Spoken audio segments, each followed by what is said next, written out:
This is a charity interview.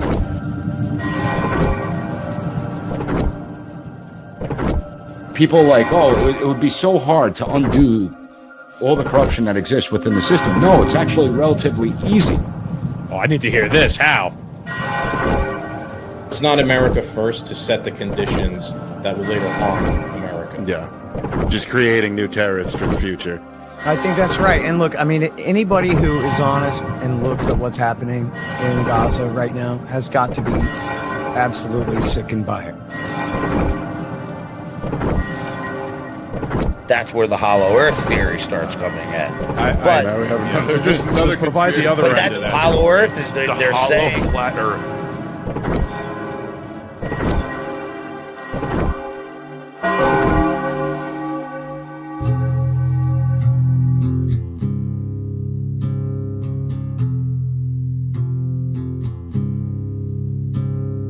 It's one small step for man, one giant leap for mankind.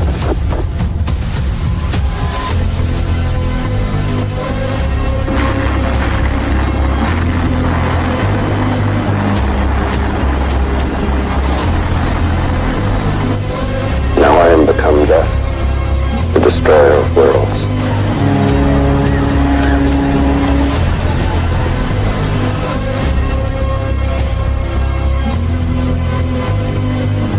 Nation was founded by men of many nations and backgrounds. Have you ever read about the reasons they attacked us?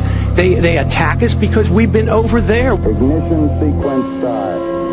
6, 5, 4, 3, 2, 1. We have a liftoff.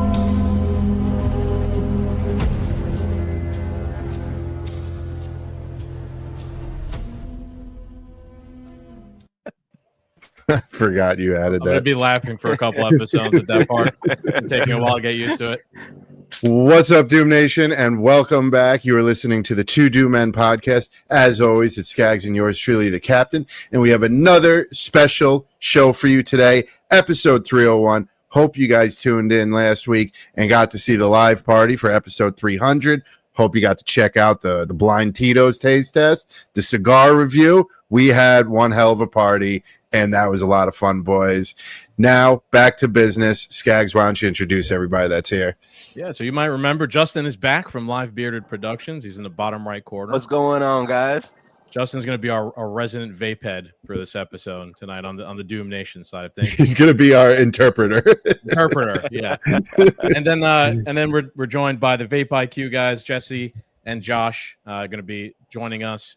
So to kind of set the stage a little bit, friend of ours, Andy Kuhn, who's been on the past couple episodes, Andy Kuhn's, texted me the other day, and he's like, would you guys be interested in having on my boys? They've been getting harassed by the government lately. And I was like, say no more, fam. Yeah. An enemy of my enemy is my friend, and my enemy is the government. So, of course, I was willing to have you guys on and talk about your ordeal and just talk about vapes in general. It's a really interesting concept. I think it's a good thing, vapes, although I'm not a vapor. But overall, it's a good alternative to smoking. That's kind of like my smoking cigarettes, I mean. It's a good alternative to that. It's been a positive. But there's a lot of misinformation, a lot of bullshit out there. So I'm interested to pick your guys' brain on that. But I thought we could start by you guys introducing yourselves and telling us a little bit about yourself, your store, how you got into it, all that good stuff. Yeah, for sure. So my name is Jesse Jaytoft. Coming from VapeIQ, we've been open here going on 13 years. This September is going to be our 13th year of business. We're family owned and operated locally here in the Battle Creek, Michigan community. Been a staple in the community for, going on 13 years. We've helped thousands of people quit smoking. We use our nicotine regimen step down program to find a level of, nicotine that's going to work for you, to meet you where you are with your cigarettes. And then as you kind of lean away from cigarettes and onto the vape, we slowly work that level down until we can get you into a zero and living a happier, healthier life. It's been going great for many years up until the government got involved. And Josh, I'm just here to sell you shit. That's all I'm here for. Yeah, Josh is, he's been with us since the beginning, and it's been just such a ride, man, because the government, as you said, is overreaching so deeply into our industry. And there's no actual statistics and logic on why. You know, as you said, vaping is a healthier alternative. The studies that have been done show it's about 96% healthier than combustible tobacco. When you have 3 ingredients that go into, say, a vape juice, nicotine flavoring and vegetable glycerin, in comparison to the multiple thousands of cancer-causing carcinogens that go into a cigarette, it's kind of a no contest, you know. It's not really, and then you don't have any combustion. When you have vaporization, you're not getting any of the carcinogens from the combustion. So there's that side of things too.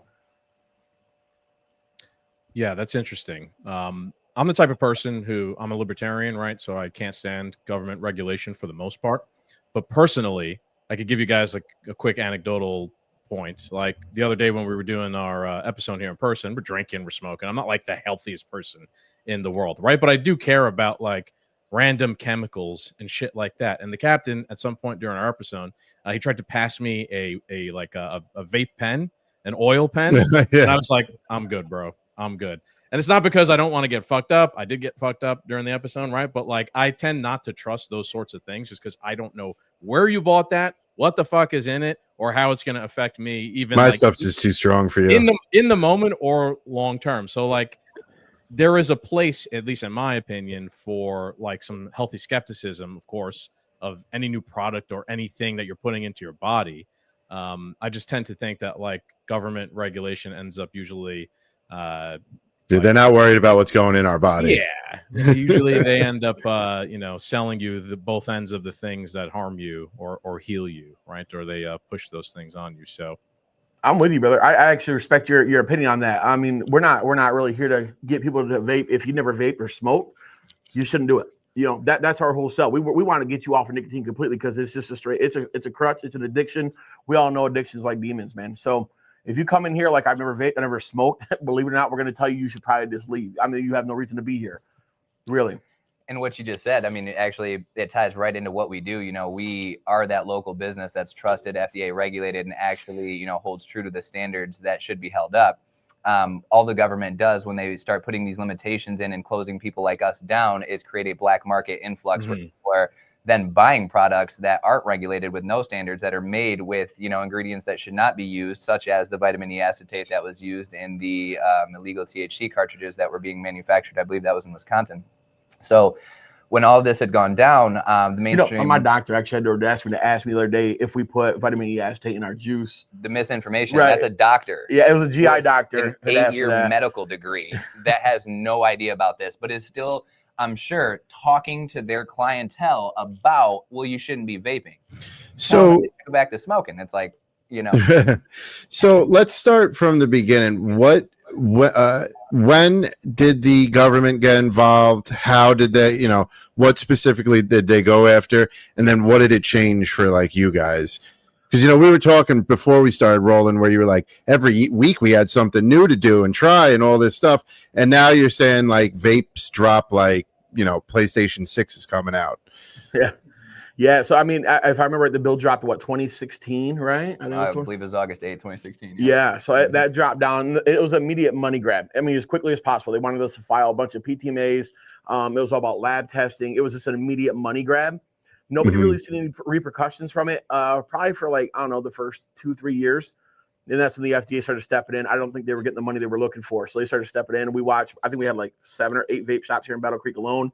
And they squashed every single one. We're left with Wild Bill's now, just a massive franchise, sells cigars and all that. And then us, which, you know, I mean, we're probably next to go. And let's talk a little bit about that bill and what it came down to. So you couldn't sell anything that wasn't PTMA accepted, or basically that the government has confirmed that, you know, is good for sale. So nobody's PTMA accepted except for the big tobacco products. Exactly. And so that created a monopolization of a market that should have never been able to be monopolized. Yeah. Interesting.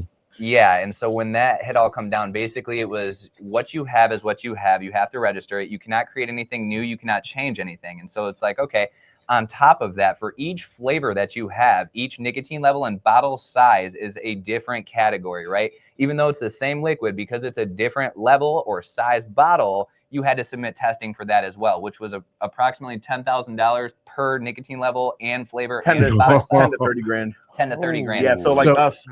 Because we vary in nicotine level, we're trying to get you out nicotine. We have probably, I don't know, 15 variations just of one flavor. So we're talking almost 2 million a flavor is what it run us. Just for the nicotine levels. And then you have to do that same thing for each bottle size all the way up. And so you think about, you're talking millions of dollars, and it's basically impossible. And what they're doing is they're squeezing the small people out so that, like he said, they can get the Philip Morris people, the people who are in with big tobacco that have the multi-billion dollars to, be able to funnel the money into the government.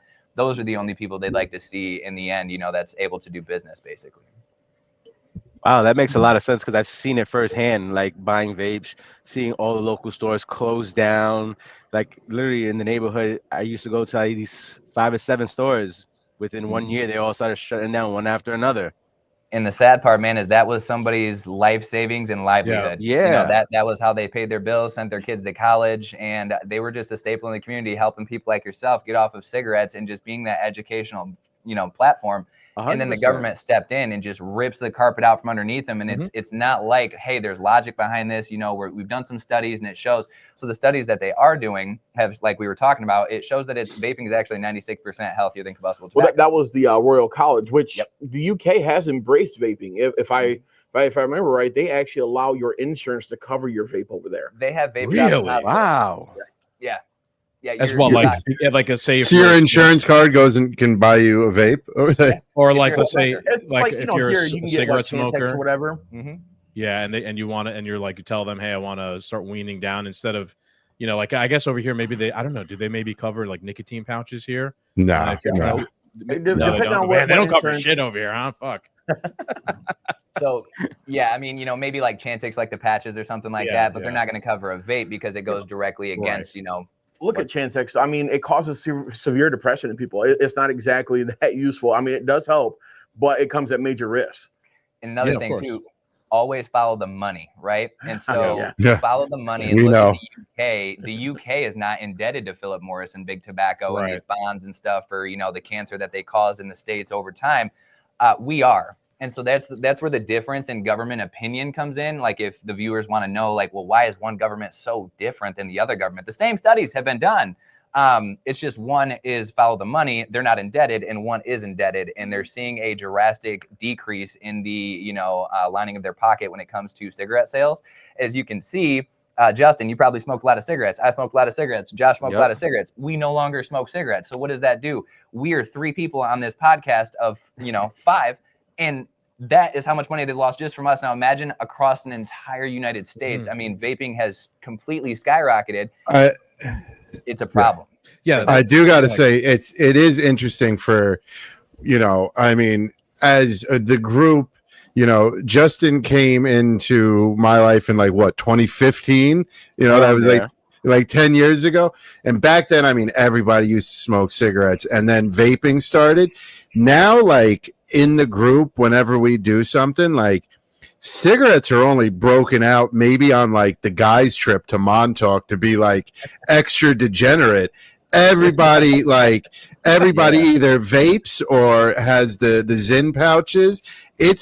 Out of our group of 15 guys, maybe nobody smokes cigarettes anymore. It's a once in a while occasion that somebody will get a pack of cigarettes, and they don't. And the whole and even all the smokers, they're getting 1 pack between all of them. Right. Yeah, I've seen that they split it. You guys all made a really good point before, Justin. Piggyback off what you said, how the stores are all kind of revolving door, opening, closing. Mm-hmm. You guys said that was somebody's probably life savings. Some young dude who saved up a chunk of money, loves vaping, loves the whole energy, the vibe that comes with it. It's let me open up a store on Tremont Avenue or wherever, right? And then he's crushed by government, right? By probably fees, fines, regulations, testing, things like that. That is someone's life that is probably ruined, right? And government is always selling itself as the solution to everyone's problems, and it never covers. Right, or never highlights when it destroys someone's life, which it is constantly doing in cases like that in people's personal lives and businesses. But then at the same time, it's trying to sell it as we're doing this to protect you from the big bad vapes that you're going to be smoking, while cigarettes are legal and then alcohol is, and etc. So that's a little bit ironic and good point that you guys are making there. And let's touch base on that. So what they talk about you know, it's so bad. And so initially they came out with, if you vape, you're going to get popcorn lung. It's going to happen. I was going to bring up popcorn lung. I have no idea what it is. Never seen it. Only heard about it. I only know about it now happens to you. I only know about it now because I listened to your guys' episode with Andy, and I couldn't fucking believe your guys' explanation. So please go continue. It was quite wild. So they ran, and this is what I talk about when they have news media that is large like that, that just hears a story and runs it without any type of statistics, logic, or background. I see this news Project Mockingbird. That's exactly what it is. And so you look at the situation that had gone down. At that time, they started, you're going to vape and get popcorn lung. Okay, there was no statistics, not one study that had been done where one single vapor had gotten popcorn lung. Where they were getting that is there is a diacetyl, which is a chemical that can be used in some flavored ingredients that, you know, some manufacturers use. 99% of the industry has never used diacetyl and stayed away from it. In the very beginning, there was a couple of, you know, manufacturers out there that were using it and didn't know. We stayed away from it. We never used it. But at that point, nobody had ever vaped diacetyl and gotten popcorn lung. The only actual like evidence statistics that has happened was people working in a butter factory, making popcorn, inhaling aerosol butter in the air. That's probably going to have negative effects. I mean, and it was in Ohio. I mean, it really may not have been that factory. Come on, it's Ohio. Right. So you look at so again, the way I understood this is that people working in a popcorn factory literally inhaled butter, and the butter gave them popcorn lung. And then the media tried to say that it was those people smoking vapes that gave them popcorn lung.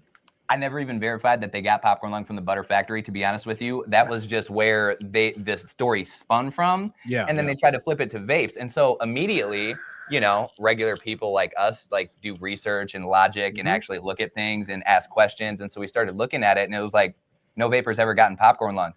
You quit hearing about that real fast as the media dropped everything. Oh, you know, popcorn lung, what are you talking about? So then it flipped from that to, oh, well, they're so bad for you because of this, this, and this. And it's like, okay, 3 ingredients versus thousands of chemicals known to cause cancer. How can you even have an argument there? So that was great.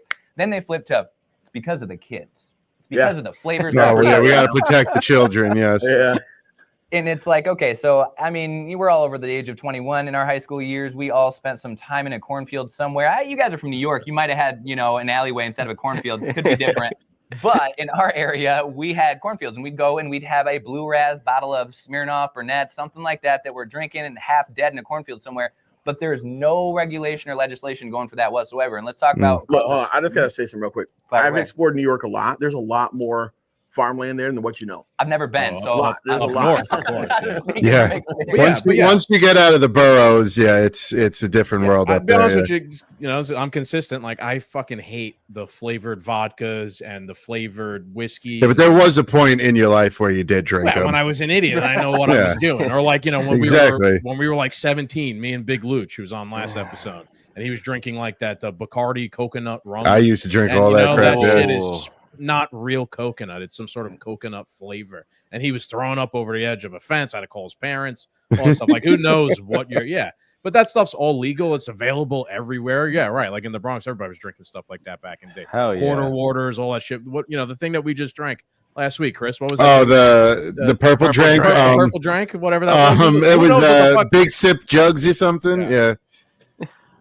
And you think about like Captain up here, I'm sure your THC cartridge probably has some kind of flavor. It's probably like blueberry blaze or something. No, it's just weed flavor. I get it from the dispensary. Connecticut's pretty. I worked as a manager in a dispensary for a short period of time, and I got to, I oversaw all the inventory. And I got to learn a lot. It is very like strict standards for what goes into even how it's grown, how it's processed. They really track it from like the seed to the sale.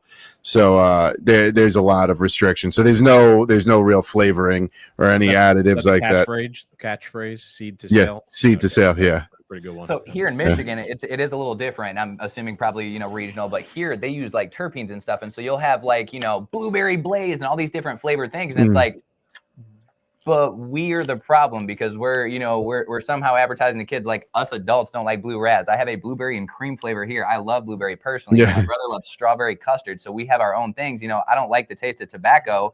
I'm going to prefer something like this, So the fact that the government tries to use well, it's flavor and it's, pushing after kids, even though we're 21 and up. You walk in our door, we card you immediately. I don't like the argument anyways. Look, I got a 16 and a 17-year-old. My 17-year-old's going to turn 18. They'd never vaped a day in their life, and I'm not being naive about it. But the first thing I did was I educated them about addiction. I don't need the government to do that for me. Right. Like, I'm a dad. I'll do that You're shit. a normal human being. Out of my house on that one, But they've never vaped. And they go to high school. High schools are riddled with disposable vapes. They could have easily got one, just haven't, because they had that conversation with dad about addiction. It wasn't about the vape. It's addiction. That's the problem. I 100% agree with that, dude. Like, the best way to, is you yourself, like culture and, being a parent, being present, things like that. Not the government like stepping in and trying to curate what you can and can't do. Again, most of the time they're actually selling you the thing that makes you sick and then the cure at the same time. Or they're like curating the marketplace in order to benefit themselves. Or they're just playing, they're like, here I've used example a million times on our show. In Connecticut, we pay someone like the highest prices for power in the country. And that's because we have like one power company. It's regulated by the state of Connecticut, and they're constantly so they, in a sense, have approved a monopoly over the grid, over the electrical production, the supply, and then they have a board which like regulates the company to make sure that it's not ripping off the consumer, all the good citizens of Connecticut. But we're paying the highest like rate for electricity in the country. It just right? goes so up. That one out, right? Yeah, that's most. I kind of want to go to battle on that, man. We got to be pretty close over here, Michigan. It's pretty sure bad. You are. Sure you are, yeah. Yeah, and it's horrible, man. I mean, we're second in the nation when it comes to property taxes as well. So we're getting robbed blind no matter where you turn. I mean, it's good old blue states. Oh yeah, the government. We're here to help. What like got you guys into, or even made you open up your own shop? You guys do like a little bit of manufacturing, if I understand correctly, yourself too. Right? Yeah, so we do have so our manufacturer is BC Vaping Ape. That was the name of the retail shop there for a while, but the government's like, you're targeting children because the ape. So we switched that out. We got VapeIQ as our retail, but we still have our manufacturer. That's right. I know, ridiculous. We still have our manufacturer, which is BC Vaping Ape. Yep, just over the head of Jesse, they can actually see a glimpse. There's a big menu up there, man. That's all the flavors we actually offer to people. And I get it. They're flavored. Some kids may like the idea of the flavoring, but nostalgia really helps when you're trying to switch over from smoking over to vaping, So like I did, Crazy Squares in the beginning from a different manufacturer. It was way back in the day, but it was like a Cinnamon Toast Crunch. And it just brought me back to when I was a kid. So it really helped me transition. So when I was angry about a cigarette, I can just go remember about being a kid, being happy, So that's why we offer them flavors. It has nothing to do with targeting children. Not at all. Meanwhile, wasn't Joe Camel like discontinued because it was directly used for targeting children? Right. Well, and cigarettes are like the leading cause of lung cancer in America. And so it's like, if we're really from the government and we're here to help, why have we done nothing on that base of aspect? Well, because you're making money on that side. Fair enough. It seems to all add up if you follow the money. I mean, it could be more than just tobacco too. I mean, you start to play in the pocket of Big Pharma as well. They love us sick. That's how they like us here. Yeah. This is kind of anecdotal. Skaggs and I have learned firsthand. Yeah, this is kind of anecdotal too, but like I smoke weed and I'm fine the next day. Like I feel completely fine. I've hit a vape the next day. I feel completely fine. I've smoked a cigarette. I feel fucking horrific.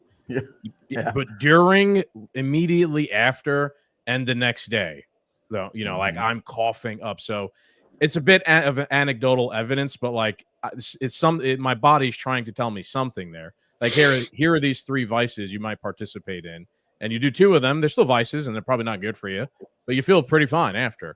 And then you do 1 of them, and you are on like death's doorstep. As someone who doesn't often participate in those things, now of course, you smoke cigarettes every day, you'll probably feel fine. You have a tolerance for it, right? What I'm saying is like I don't really have a tolerance for all 3 of those things. Yet 2 of them, I'm completely fine. 1 of them, I feel horrific after. But government's completely fine with the one that makes me feel the worst. Yeah, out of the 3. Yeah. But even saying what you were saying, like smoking cigarettes all the time, like just even the simplest tasks is like walking upstairs or doing like your housework, you feel winded. Moment I switched over, even back to the mechanical vape days, don't feel winded. Just move. It's so much of a different feeling that you have to your body. Yeah, and it's crazy because as the government began to, start to crack down on these regulations, it's almost laughable how China at the same time just happened to manufacture all of these disposable devices, and they magically were outlawed in the United States because their ENDS device, their enclosed nicotine deliverance system, which was outlawed in August 2016. And here we are with them all over the United States. They're disposable batteries, which are horrible for the environment. If you know anything about those, they manufacture all disposable vapes in China. And as they make them here, they don't sell them in China because they're so they're bad. illegal to sell in China. Yeah, they're so bad for the environment, so bad for the health. And so people, what they don't know about the disposables, right? People are always like, yeah, it's like 5% nicotine, which is equivalent to 50 milligrams. So like bottle of e-juice, if you have 50 milligrams, half of your bottle is pure concentrated nicotine. What is it you tell our customers if you're trying to quit beer? It's like switching right over to liquor. Oh yeah, people all the time. They come in here and they're like, man, I quit smoking cigarettes using these disposables. And I'm like, well, yeah, it's like going from, beer to liquor. It's pretty simple. You're getting like 9 milligrams in a cigarette and you're getting 50 out of that vape, But it's deeper than that too. So it goes into the mass production of these things and how it happened on such a mass scale for such small amounts of money, right? So pennies to the dollar. What is China doing? Finding the cheapest type of basically material they can put in this. What is the cheapest material? Lead, nickel, things like that. They just did a study on those disposable vapes and showed that the lead levels were quite literally off the charts, to the point where they literally thought that the instrument that they were using to test this lead level was broken, replaced the instrument, and they're like, no, this is legit. Like, they said the levels of lead were higher than anything we even had in literature, which is concerning because, like, in real estate, I have to have my client sign a lead-based paint disclosure. Right. Basically talking about do not eat this peeling and chipping paint. There could be lead-based paint prior to 1978. It's a huge deal to where like every one of my clients has to sign this document, but we're mass producing these in China. Fucking inhaling them straight into your lungs. Yeah. So China's using them. We're mass buying them in the States. So these Chinese-made vapes are available for purchase in the United States. Like it is okay to bring them over here. I've seen the video. Well, it's not okay to bring them over here. They're coming over here on a manifest of flashlights. Okay. They are illegal, but they're so dominant out here in the cities. The government don't even know what to do about it. They're a black market type thing. Yep. Yeah. But then it's ironic, right? Because you guys who are doing your own thing, and I know you guys put pride into your product that you make. They're trying to crush you, right? While that black market thing is filling the void. I've seen the videos. Have you guys ever seen the videos of the vape manufacturers in China where there's where they try a million of them, right? And then there's people on the line who are trying one after another. I'm like, my goodness, what is that poor guy, right? What is it? Life expectancy on that dude? Yeah. And then they talk about COVID, that's great. Let's take it right from China on his mouth to my mouth. Right. What a grand idea. I was thinking about that too, right? What about some other random person's putting their mouth on that thing and testing it? Yeah. And that goes into what you were saying. Hey, I don't know where this was manufactured. I don't know what goes into this, and so I'm not going to put it into my body.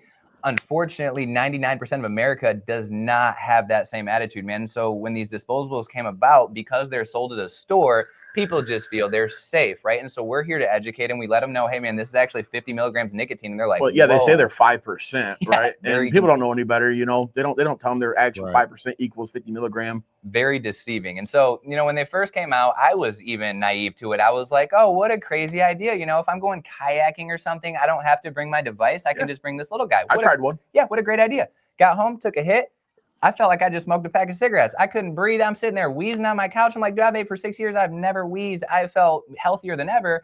And so I'm like, man, I think I'm getting sick. I sat it down. I walked away. About 40 minutes later, my breath started to come back. And I'm like, was that disposable? I took one more hit, man, took my breath away again, threw that thing in the trash. And ever since then, I have been like the guy who absolutely hates them. They're nothing but horrible for the environment. They're horrible for your pocketbook, and they're horrible for your health, horrible for our economy. You know what I mean? And so you see the government that says they're illegal, right? But does nothing. I mean, now you're probably starting to see these are starting to get harder to find in stores because the government's finally cracking down. Why? Well, the studies are finally coming out on how bad that they are. You know what I mean? And so they have to do something, but it's probably going to be spun to look what vapes are doing. They're so bad for you. Look at the studies that have been done from China, not from a legit FDA manufactured like us, who actually takes pride in our work and holds up to the standards that should be held. Right, they're manipulating the statistics like they kind of did with COVID, as they always do. Right, and they're using those Chinese ones. One of the things I thought is interesting is like the environmental impact. Like I remember when vapes kind of first came out. Justin, you could definitely speak to this. Like as someone who never really vaped, I did think it was pretty cool, like the tinkering technology aspect of it. Like I remember like building coils, and my brother-in-law Danny like fucking with the thing themselves and like kind of making their own rig and whatnot, and like. That I think is like a good outlet for a habit to a person, right? Like it's better to be like tinkering with a piece of technology and that kind of become a little bit of a habit than perhaps whatever else. But it seems like the disposable on top of the environmental aspect, which you guys could talk about, like the disposable aspect of the vapes. Now, like I feel like I don't really see that anymore, Justin. Like that like I made my own vape and I do the coils and all that shit. I don't really see everybody just buys the Geek Bar or whatever it is now. Because it's all consumer based. Why should you sell something that you have to take home now, build it yourself, take 5 to 10 minutes out of your day, heat up coils, get your cotton right, drip it, everything like that, when you can go to the store, buy it, and smoke it? Yeah, no, I mean, you're right, Justin. Everything is it's become almost like a cigarette industry nowadays. Yeah. You know, back in the day when we started, it was a supportive community trying to get people out of smoking. Now it's about addicting, making that bottom dollar. You know, I mean, so that could have caused a little issue for us too, which you know that hurts. But we should be doing a better job in the ports, anyways, watching these things come in. Can you guys talk a little bit about the like the environmental aspect of it? I've heard you guys talk about this before, all these disposable vapes, which is I always find so fucking ironic given the Green New Deal and climate change and so, you know, protect the planet, and it's always those people who don't give a shit or are pushing the worst. And they're all at the Green New Deal protests, vaping disposable pens. Yeah, and that's the logic, you know, that follows this. And you look at, you know, okay, so throwing a battery away has never been feasible. Never. We've always had, you know, warning diagrams, you know, take care of this, dispose of it properly, recycle it, do not throw this battery in the trash. This is happening on such a mass scale that we can't even fathom it. You know, for each person in the United States that does use a disposable vape, they probably go through 2 to 3 a week. That is an ungodly amount of 1, battery, 2, plastic, and 3, lead, nickel, all these heavy metals that are going into our ecosystem. And that is why China, 1, they're not going to allow their people to be succumb to something like that. But 2, they're not going to allow their environment to be succumb to something like that. However, they're not our greatest fans, you know? So what we do, as long as they're making the money from us, they don't care what happens to us over here. And as we try to educate people on this, you know, you get 50-50. You know, some people are, whoa, I had no idea, dropping this like a sack of potatoes, and I'm moving on to something that's FDA regulated and that's actually going to, you know, be healthier and happier for me. And then you have the other half that's like, well, I got to die from something at some point. Yeah. And it's like, wow. I hear that a lot. That to me, you know, that's the cigarette smoker mentality right there is what that is.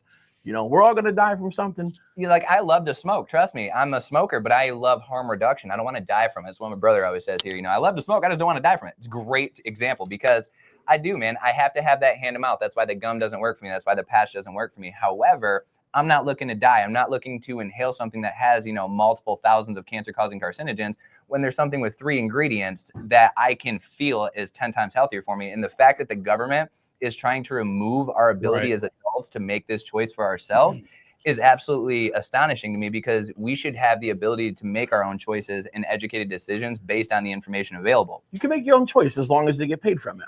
You know, it's but you know, well, freedom. Yeah, you can make your own choice as long as they've curated the products you can buy and they're getting a kickback and they're, you know, making the money from the fees for the people making it and all those things. Yeah, freedom of choice. 100%. And then when you buy it, they tax you. Yeah. Then when you recycle it, they tax you then, right? Or deposit you, all the shit. So yeah, so like weed, what does weed tax at right now? Like 16%, 17. Yeah, dude, it's crazy, and it runs rampant. They're like, "Go, you weed people, do whatever you want. You want it bluegrass flavored? Sure, not a problem." Let me talk about this. So, schools in our area, right? We have, you know, Lakeview School District, Harper Creek School District. We have a lot of local school districts in this area. We have teachers that vape with us. We have family members that work in these school districts, and what they tell us, you don't see these in schools. No. You don't see rechargeable, refillable vapes in schools. Why? Because these kids can't get their hands on the coils, the pods, the juice. They can't get their hands on the ingredients. However, it's really simple for them to go to an older cousin and get these disposable vapes. And so that's what the schools are littered with, those and the THC pens, right? And so that is what we're seeing for these kids. And yet that's what the government is allowing to run rampant. Yeah. So it's like, if you're truly here about the kids and you're truly here, you know, trying to solve this adolescent vaping issue, you're tackling it in all the wrong ways. You know, we actually 21 and up, as soon as you walk in our door, we card you immediately. Yeah. You know, we ensure that we know that you are of age and that you are, you know, actually looking to get off cigarettes. And like he said, if you're just like, hey, I just want to vape, we're actually going to recommend you don't. You know, we're not going to say, oh yeah, you know, we'll sell you a mod. We want to get you hooked up. No, if you're not a smoker, we're going to recommend that you continue to not be a smoker. Yeah. If you're not buying a vape, like I'm not going to tell you, like, I can't stop you. You know, it's America. I'm going to let you buy a vape, but I'm going to highly recommend that you don't. You know, yeah, I really think that's a good business practice for you guys too, because I could see how, you know, take away the government and all that stuff. Let's say word gets around the community or their neighborhood that like you guys have hooked a bunch of like young people onto vapes for the first time who weren't smokers. Man, like, you know, again, like culture could sort out all of society's problems. Like before you know it, people are going to end up in front of your store with like pitchforks and torches, right? So like, it's a good business model for yourself, right? To actually just be responsible and be like, actually, you probably shouldn't take up this habit if you haven't already. We're trying to really target people who have a worse habit. We're trying to give you an alternative, which is a little bit healthier alternative to step down from the worst thing you possibly do, which is cigarettes. You know, we're loved by our community, man. Our local police officers vape with us. Our detectives vape with us. You know, we have teachers because it's our mission. We're just trying to help our community be a little bit healthier. If we can transfer you from conventional cigarettes down to vaping, down to zero, like that's what we want to do. You know, we all have side jobs because we're not trying to make $1 million off this company. We just want to help people. That's just our mission. Let's talk about that too. So, you know, with the government overreach that's going down, we would have more locations, more employees, a larger mass scale facility. We would be able to do a lot more, but our outreach of helping people would be, it'd be huge. How do you do that when the government is putting a brick wall every time you take a left or right turn? There's just no way. And so like, I mean, our reach would be insane. We can help thousands of people in the Battle Creek community. Imagine if we were in Connecticut. Imagine if we were able to, you know, grow around the world and actually help the people on the mass scale that we'd like to. The government's putting a stop to that. And also because of that, we had to get different jobs. You know, I have a secondary job as a real estate agent. He has a secondary job as a loan officer. The owners of this business is a licensed contractor and a CPA. So we've all had to kind of pivot and kind of go into another secondary to be able to, you know, be able to make our bills and continue to, you know, do what we're doing. And it's like, this is crazy. But here we are, though. I mean, every day we're still here, man. We got the doors open. We're going to do everything we can. You know, they're going to drag us out of here. Is what's going to happen. We just want to help people. And we know once we close our doors, a lot of people are going to be hurt by it. Well, that's the mentality to have for sure. We're doing that's kind of the mentality of how we got to episode 300. We're just they're gonna have to drag us off the internet, kicking and screaming. So what's the situation that your store is now facing with the government picking on you? You know, I don't even really need to use air quotes, but you know, they've chosen you guys to do battle with. There is multiple franchise businesses, you know, in the vaping industry, and we are just a one store in Battle Creek, Michigan, small mom. But you were more than that before, right? You said you had several stores earlier on. We would have several stores. Okay, we would love to expand and grow and, you know, make this vision we have in Battle Creek worldwide. But we've been prevented from that from the government. You know, I think you also said that there were a lot of other stores like yours that were kind of destroyed. Yeah, as you've seen in Connecticut. Yeah, I mean, they were everywhere, and it was awesome to see the community coming together to help these people get off cigarettes. I mean, it was really like we all banded together. And no, at first all the vape shops hated each other somehow. I don't know why, but then once the government got involved, we all had one enemy. You know what I mean? So then at that point, we all got together. But you know, and so. They came down in August 2016, you know, they dropped all these crazy regulations and laws. And then, like he said, it was real quiet for a while. It was like, you know, nothing really happening, not a whole lot of talk about it.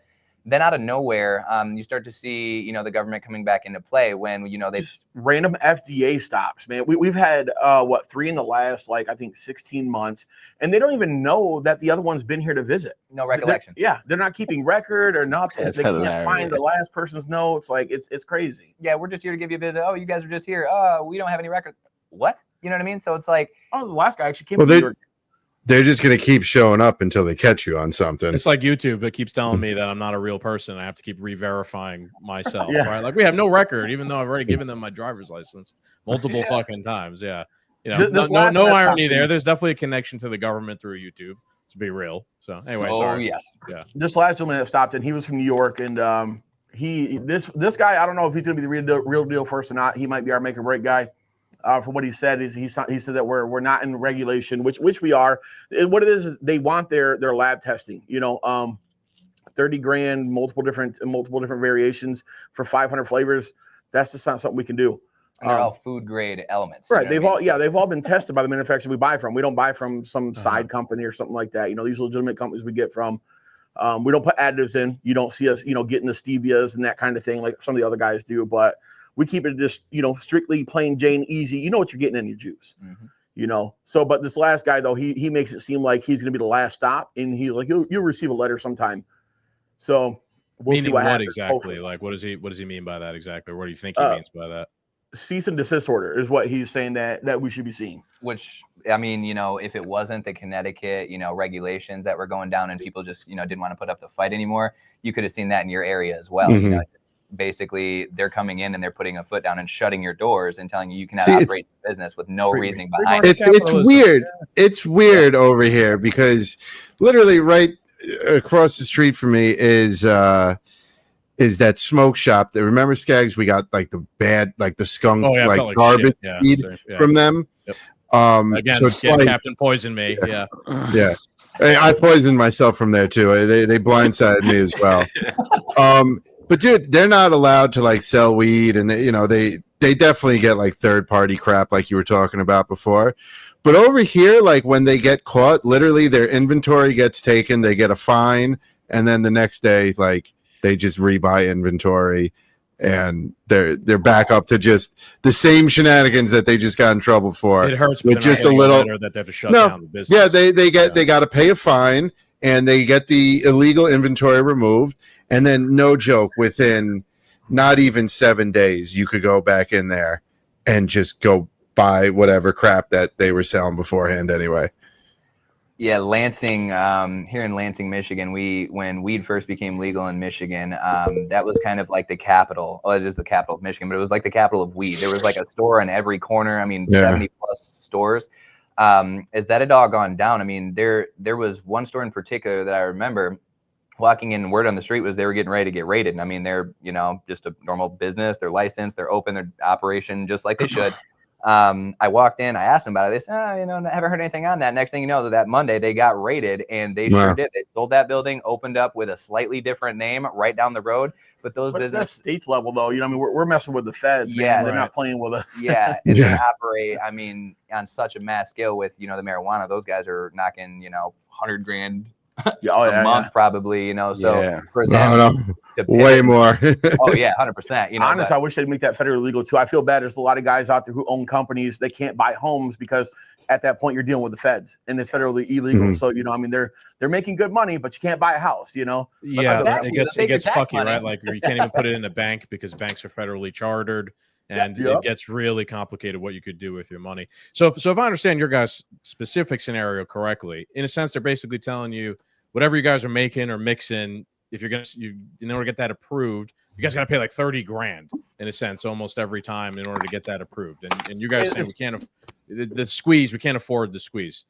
In lieu of that variation, right. So in light of that, he's essentially telling you or threatening you, you're going to get a cease and desist. We're going to shut you down because you're not complying with. You're not paying us the protection money. To come and shut down your business. This is government at the end of the day is just the gang that won, and that's essentially what they're doing here in this. That's 100% right, man. I mean, we're not doing anything wrong. We didn't pay them their money, and that's where our problem is. You didn't pay the piper. Yep. So before you get shut down, do an insurance claim? A little fires. Make the government pay you. Yeah, you got to watch all nine seasons of The Sopranos between now and then, and they'll show you what you're gonna do. Yeah, that sucks, bro. It pisses me the fuck off. Like I said, again, government's always selling itself as this like altruistic good that's trying to help everyone and protecting everyone from the evils of common folk everywhere. But then, it's destroying people's businesses, their livelihood, selling them both ends, the poison and the cure. And sometimes the cure is even worse than the thing. It's even more poisonous. Yeah. Jeez. And it's just annoying that it's like, here's people picking themselves up by their bootstraps, starting a business that they're, God forbid you do something that you're passionate about instead of sitting in a fucking cube, playing, with Excel spreadsheets and PowerPoint presentations. Here's two guys that actually went the distance and have had a business for over, you guys said 13 years? 13 years. Yeah, we pretty much that's insane. Customer's name. I mean, we take an interest in every one of our customers' life. Yeah. I'm sorry, we're gonna be rambling here a bit and ranting, but and then you're gonna have people like college liberals and leftists and guys like Mamdani and AOC. Free market capitalism is an evil. It's the problem, right? Like, does this sound like free market capitalism to you guys? Does it sound like what you guys are being subjected to is a free market where they're dictating the things that have to go into your stuff? You have to pay them a protection racket fee in order to get it approved. And if you don't, they're going to give you a letter saying you're shut down. Yeah, that definitely sounds like free markets to me. The worst part about that, in my opinion, is they're the monster we've created. They use our tax-paying dollars to weaponize the government against us. Yeah, it makes me sick. Yeah. Yeah. You're funding your own demise. I mean, you guys, I'll be honest with you, I feel bad for you in that regard, but that's every single American that exists, right? We're all funding our own demise. We're funding our own, oppression in a sense by this behemoth that rules over all of us, and at worst, it's, doing it to other people around the world, like I said, opening scroll, right? What about the people in Gaza? One of the biggest reasons we're fucking against that shit is because, like, I don't want to fund blowing up people who I don't know or anything like that, right? But you have no say in it to some extent. Yeah, man, the government is definitely, they're not, I compare them to the Grim Reaper often because it seems like anything they touch dies or gets sick, and they're definitely never out for your best interest. They're looking for control. They're looking for money. Follow the money. You know what I mean? If it's not going to pay them, then they're going to kibosh it is really. I mean, I'm not going to say a name, but you look at like fast food restaurants, how many times have there been like massive recalls for E. coli in their food and all that? That's a great. But yeah, we're 13 years in business, never had a single customer get sick, and somehow we're the bad one here. And that's a great example. We're kind of like a restaurant, like a healthy restaurant. You stop in, you get your spinach, get your kale, get your your sandwich. Oh, you're really pouring it on now. Pouring it on. And then you got McDonald's, right? And it's like they're trying to regulate us people who are doing it right, but then you got the convenience of the disposables and that quick grab from like a McDonald's or a convenience store, or a gas station. And that is okay, and it's kind of like you go to the store and try to eat healthy, you spend $30. You can go to the value menu. It's a pretty good comparison, actually. Yeah, I would love for them to go to the fields where they grow all the stuff for McDonald's, where they grow their big giant mutant potatoes and stuff like that, and burgers, the and test all that stuff as the way they test you guys. Yeah, I mean, it is a really good comparison, actually. Let's say you have someone who's just addicted to fast food and they eat that shit 3 meals a day, and then someone offers an alternative, right? And the alternative is a store that sells not organic, food, but like grilled chicken and vegetables. And it's not organic, but it's still just normal, pretty decent food. And then the government comes along and is like, well, hang on. Where are you growing this non-organic food, right? You have to get it, certified by us. You got to pay $30,000 every time you make a new recipe for your non-organic food. But at the same time, McDonald's is fine. They're still selling people fucking literal poison. And you could have had an alternative that not perfect, but much better, that people would have weaned themselves off of McDonald's. But you squashed it. It's about at the end of the day, it's about control. They want us fat, lazy, and stupid. You smoke that cigarette and you feel terrible the next day. You eat that Big Mac, you feel terrible. So when you're sitting there smoking cigarettes and eating, cheeseburgers, and they kick that door in, you can't go anywhere. No. Now you could breathe easily. You're eating, you're eating your kale salads. You can fight back. It's all about control, and it's a shame because, like us, obviously running a business for 13 years is just nothing compared to what Skaggs and I have done, but we picked politics. You guys picked vaping.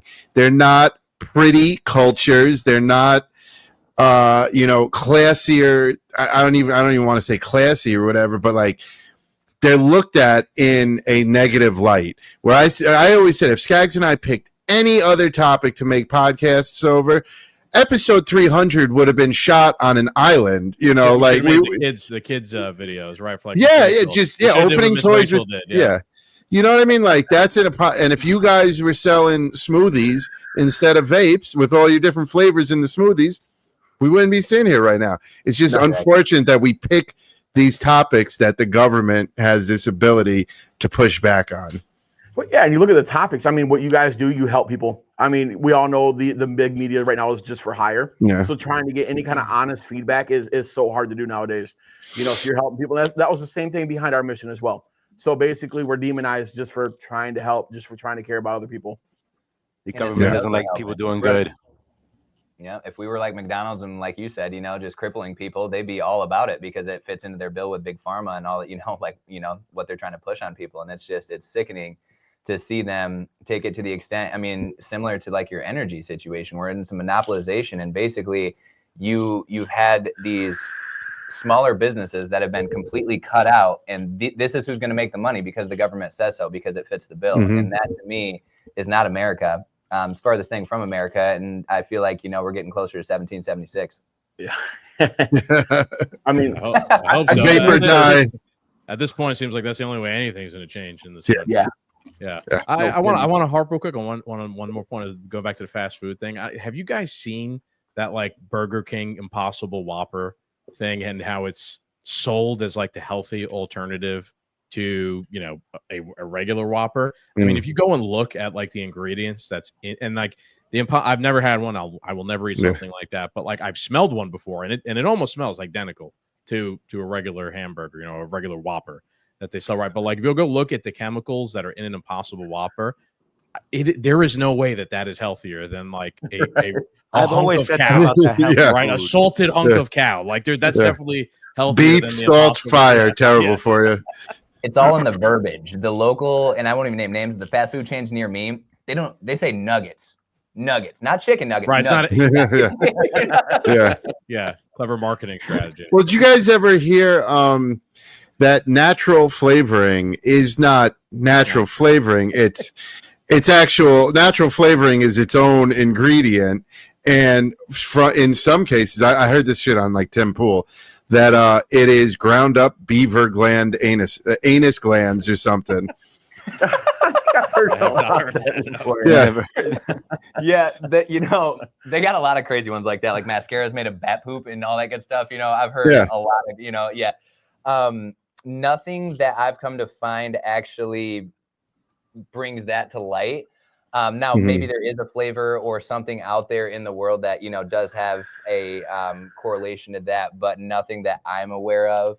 A lot of the flavors that we use are natural and artificial. And I mean, they're candy. They're locally shopped. Yeah. Right here from Michigan. So how are these flavors created? Because like it always amazed me, like when Justin used to have like his rigs, like we'd see each other like every week and he'd be like, bro, it's apple pie, and it would taste like apple pie. It's like, dude, we got cotton candy this week, we got Twizzlers, like, and it really like it filling tasted up the inside of a car with smoke to the point where you couldn't see anything. It really tasted like what he said it was. Like, how does that come out?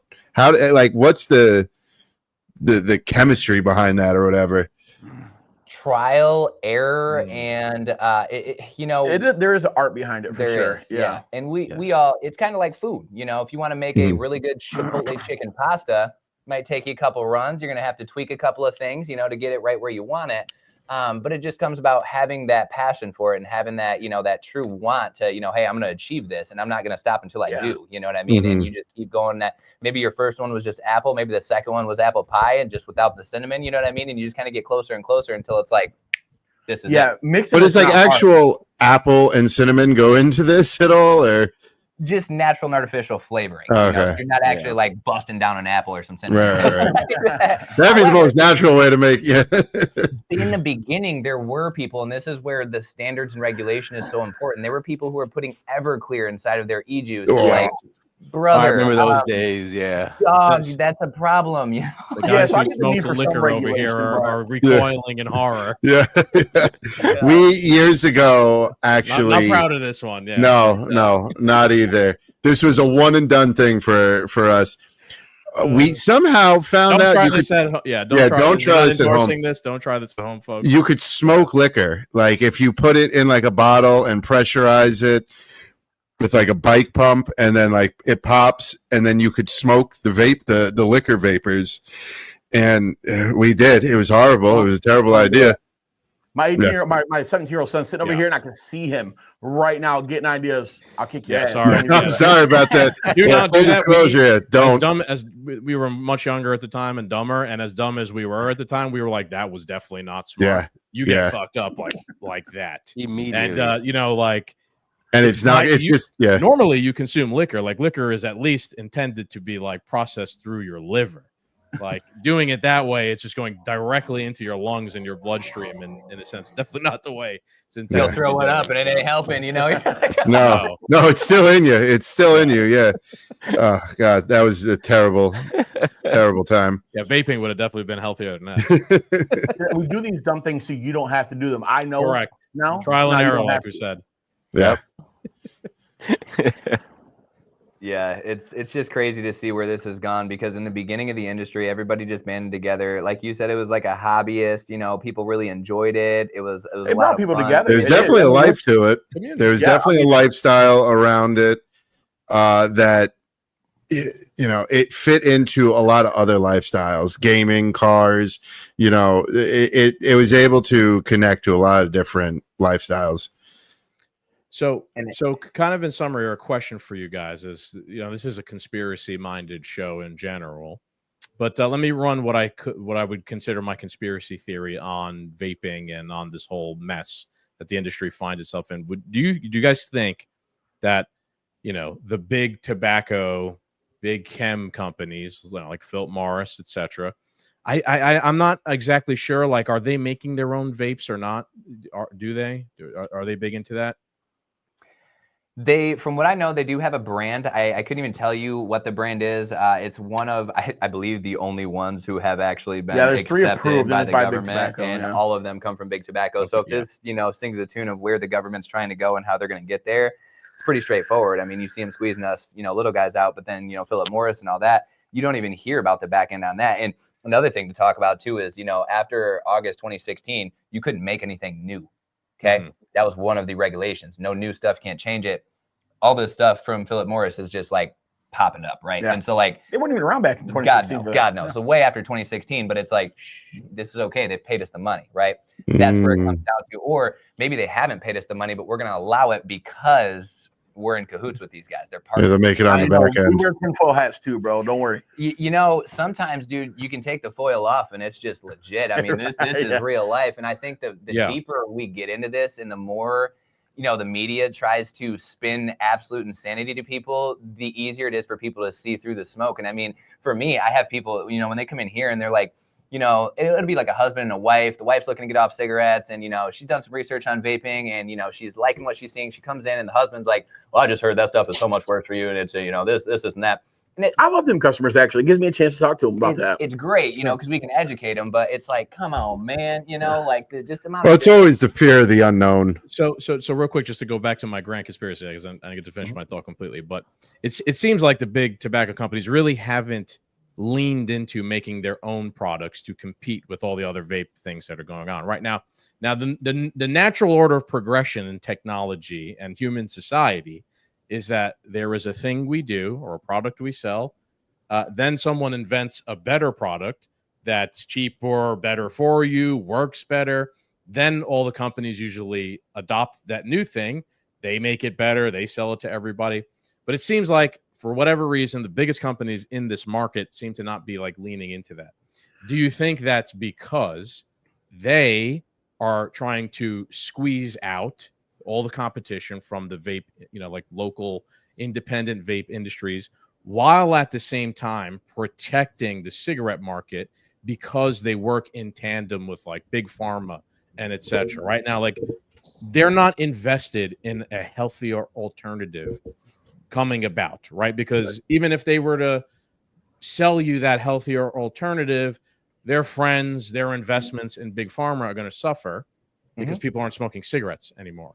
Do you think that could kind of be, that's my grand conspiracy of the whole thing? They're hitting it from both ends. You're right on the right road, man. Yeah. And it's not really, I wouldn't say it's a conspiracy. Look, it's pretty. I think they're cornering the market, and you know, the conspiracy you're kind of leading down. My brain already kind of goes there. Once they get control of the market, you just squash the whole vape industry in general, you know, and then back to maybe they'll sell a couple little novelty things to say that they exist. Right, but they're gonna cigarettes. Well, that's now. I mean, is cigarette smoking on the rise again? It's a good question. I don't know. You know, because if it's not, then they're not really winning. Like also trying to get people to get back to cigarettes, because you know, cigarettes are like $20 a pack now. For $20, you can get a juice that can last you a month.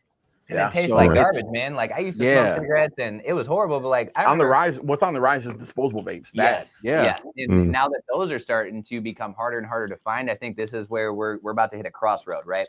Where people are going to be left with a choice of, okay, I had a healthier alternative. The government, you know, started kiboshing that. I moved to these disposables. That's kind of how I've been living my life. And now I can no longer get those. What am I going to do? You're going to be left with a crossroad choice. you're either going to smoke cigarettes, but somebody like me, I can't smoke a cigarette, man. When I vaped probably 2 weeks when I first got my vape, and I'm like, yeah, this is great. But I still had cigarettes, and I'm like, I bought these. I'm going to smoke them, right?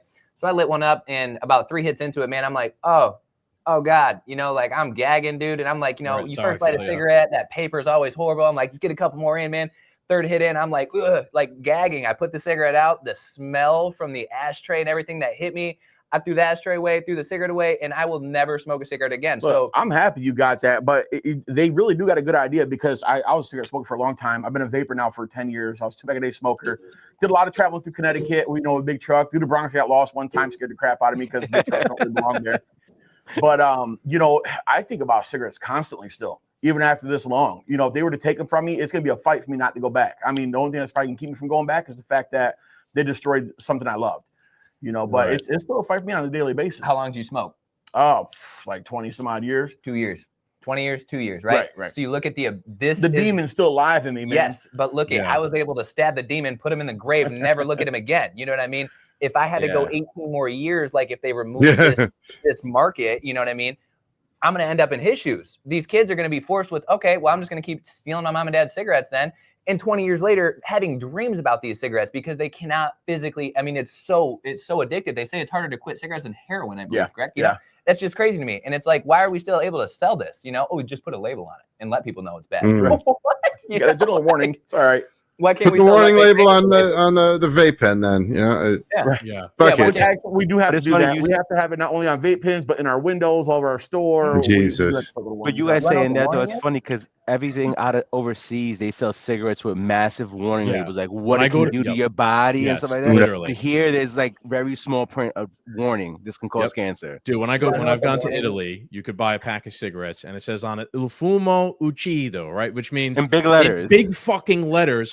Smoking will kill you. It says that. That's what that means in Italian. That shit is majority of the front of a carton of a box of cigarettes in Italy. Right, but over here, you're saying they're putting that shit all over your windows and whatnot. What's funny? Real quick, I looked it up. I looked it up. The rate of smoking. So it says that it's gone down. 73% decrease in rates since 1965. If you look at this is the AI overview, right? So take it with a grain of salt. It's an AI generated thing, but it is sometimes the quickest way to get information. It does seem like it's kind of tapered off, like the big drop in cigarette smoking has tapered off. However, Cap, to go back to your point. I feel like that's actually a reason why they would want to do something like this. Like it is decreasing. Like they want it to increase. They don't want it to decrease any further. They want to try to protect their market and their monopoly over it. Right. They don't want now like cigarette smoking rates have decreased since 1965. Now here comes this new technology that's going to like crater that even further, perhaps down to almost nothing. Perhaps it would be cigarettes would be this novelty thing that people never do. But if they want to, they could. I think the furthest all out press now to reverse that trend. Yeah, and I seen that graph. I think it went to 2007, which is prior to vaping even really being a thing. And so I'd love to see the new actual data because I guarantee that number is even lower. And now it's this is where the government's like, we have a problem. We have bills and we can't pay them. We owe people money. They're not worried. They're not worried about paying people back. Well, down long term, as they start to see their money coming like this, that's when they're like, we have to make a law that stops this and kiboshes this industry. And so another thing too, so like you talk about the warnings on the cigarette packs. You want to know what the warning that they make us put on our labels are in all of our stuff? Warning: nicotine is an addictive chemical. Not that this will kill you or this is horrible or any of this stuff. Warning: nicotine is an addictive chemical. Yeah, and it has to be put on anything. If we put up a window sign, it has to be on the window sign. Crazy. No matter what it is. And some things they categorize all this as tobacco product now. Yeah. So if I sell you just the glass, that is straight up a tobacco product. Wow. I don't see how that's a tobacco product, but according to them it is, So it's kind of similar to how they try and regulate the gun industry. I was going to say that too. I was like, certain parts of guns are now illegal, or have to be sold separately, or there's a lot of bullshit like that going on, right? Or like if you want to get a silencer, you need to get an approved ATF tax stamp. Although I think they worked on doing something like that. But yeah, it's a very similar concept. Like government isn't, they could be a monolith and they're pretty good at being a gang, but they're not creative, right? Like they kind of just roll out the same strategy. Of how to like rob people across multiple different industries. You know, back in the day, it felt like they hide it. They at least tried to hide it a little bit better. Oh, That's what I was going to talk about. Yeah, Yeah. They're just right out in front of you now. Like they'll have their hand in your pocket. Like I'm not stealing from you. Why are the hands in your pocket? You know, what are like, you going to do? Right. That's where they've gotten to that point. Yeah. Like, what are you going to do about it? Yep. Absolutely. All right, boys. Any other questions before we wrap it up? No, I'm good. Justin, We got over here. Honestly, got one question. What's your most popular juice you guys are selling out your store right now? Oh, probably, I don't know, man. Maybe Blue Raz Slushy. Blue Raz Slushy are great vape, man. Both are bangers. Yeah. You know, people love the fruit vapes. You know what I mean? It's kind of that go-to. When I first got into vaping, I loved, you know, watermelon, strawberries, things like that. And then I slowly transitioned. Now I do like a blueberries and cream. So it's little fruit, little cream. You kind of halfway into both. My brother's on the same train. He does a strawberry custard. Oh, okay.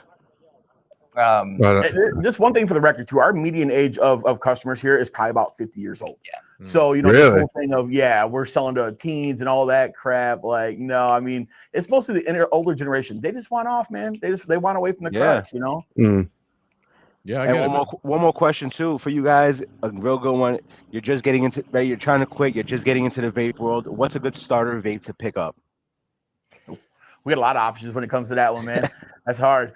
In your area, it's going to be more difficult just because every vape shop's a little bit different. For like us, our top dog that we go to is UL, the World S.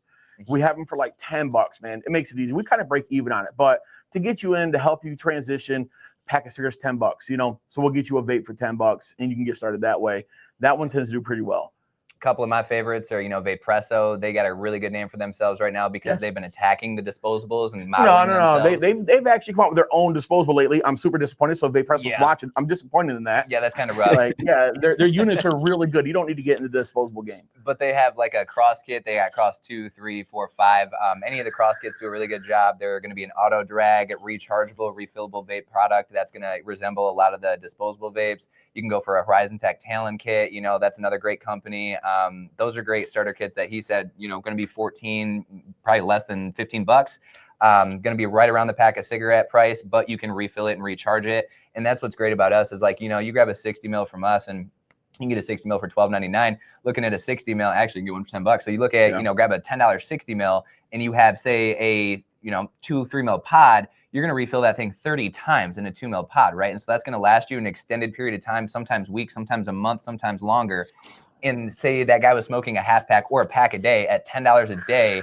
Look at the amount of money and health that you're going to save. I tell people all the time, they come in, they're like, man, I really, you know, thinking about doing this. And I'm like, brother, you can take your family on vacation at the end of the year for the amount of money. We didn't even mention that until just now, right? Like the financial benefit of not smoking cigarettes and, you know, going to vapes, right? Like, yeah, my goodness, how expensive is a pack of cigarettes? Even disposables, you have to switch it over. You save a lot of money from disposables as well. Both of them are super expensive. And that's the front end cost that you get to see in the beginning. Let's not even get into cancer bills, right? Because God only that's a whole other ballpark.